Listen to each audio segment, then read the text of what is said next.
Joseph, Rapid City, South Dakota, he hit me. He said, give me your biggest sleeper teams from all the Power Four conferences. Thank you, Joseph. Allow me to start in the ACC. Louisville. Now, for a sleeper, you can't be the favorite or the second odds-on favorite to win the conference. So Louisville currently has the fourth best odds to win the ACC, courtesy of FanDuel. They went 10-4 last year, but they closed the season ice cold. They're a total wild card this year. Louisville's a total wild card. They landed a top 25 recruiting class. They added, I think, 32 kids in the portal. Their secondary is one of the best in the country.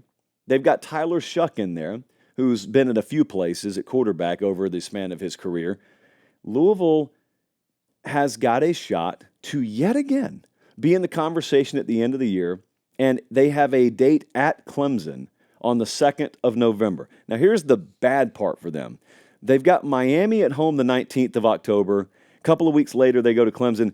Miami and Clemson both have bye weeks before they play Louisville, and Louisville does not have a bye before they play either one of them. So it's going to be tough, but we're not calling for them to go undefeated. I'm just saying this is a sleeper to keep your eye on. I was looking at something else there. In the Big Ten, this is a little different.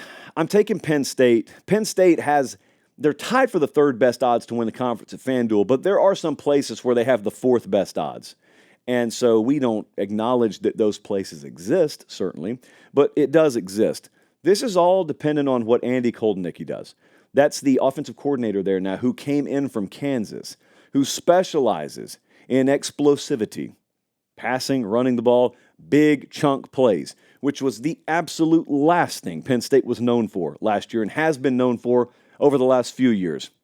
If we have that element, I think they can be really good defensively. Tom Allen's the DC there now. They went to great lengths to bolster their corner room. I was talking to Tyler Donahue earlier today, actually, over at Lions 24/7, and we were talking about that, where he said, coming out of spring, the coaches aren't really even BSing when they say, we're good. Like, we addressed corner. We're good there. We lost really good talent, but we added really good talent. Elsewhere, I'm confident in them. And as we've talked about before, as a program, they're there. Like, they're floating just outside the high-end status in college football and in the Big 12 or in the Big 10.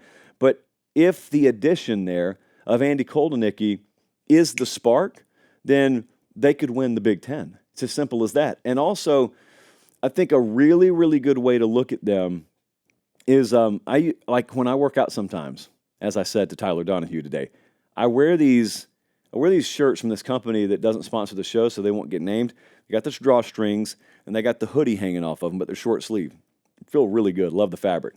Well, if you do like power cleans or you do any kind of rapid movement, sometimes it can bunch up or it can shift over to the left or right. You don't want to change the shirt. There's nothing wrong with the shirt. You just kind of adjust and you move the drawstrings and you pull it up and you reset it. And that's kind of the way I view Penn State. Don't have to change.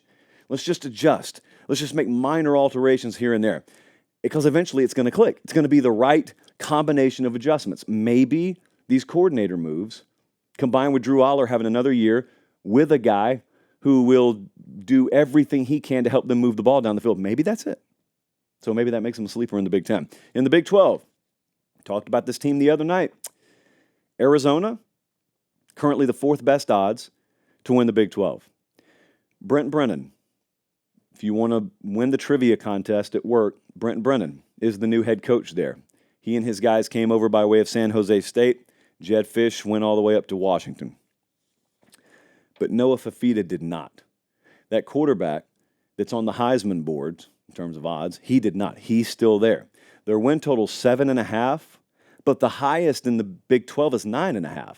That's Utah, and that's Kansas State.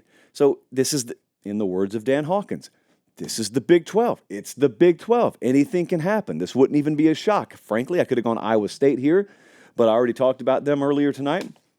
Arizona, absolutely. And look at the schedule Colin's showing you right now. Not week 1 or 2, but week 3.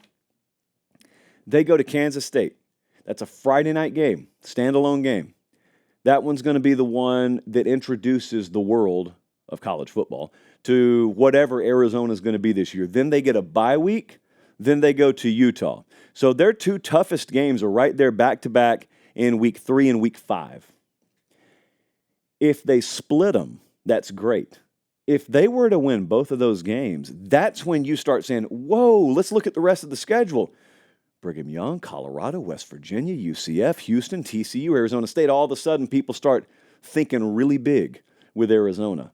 And even if they split them, respectively, they'd still be talking that way, and I would too. So that's easily my sleeper there in the Big 12. And in the SEC, my sleeper, Tennessee. Big-time sleeper team in the SEC. They've got the 6th best odds to win the conference. Quarterback's going to be a star. I love the moves they've made in the wide receiver room. I think they're underrated both talent-wise and coaching staff defensively. And they get UF and they get Bama at home, and they go to Georgia late in the year.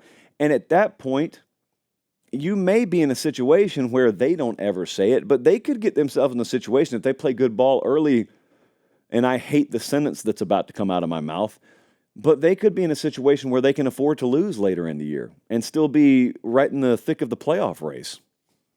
Yet again, I want to reiterate, I hate that sentence, but that's where we are. So Louisville, Penn State, Arizona, Tennessee, those are the 4 I'd go with. I'd actually be really interested to hear your submissions. Don't give me teams that are ranked first or second in the odds. Give me your legit sleepers, though, in these conferences. I'll be looking at the comment section.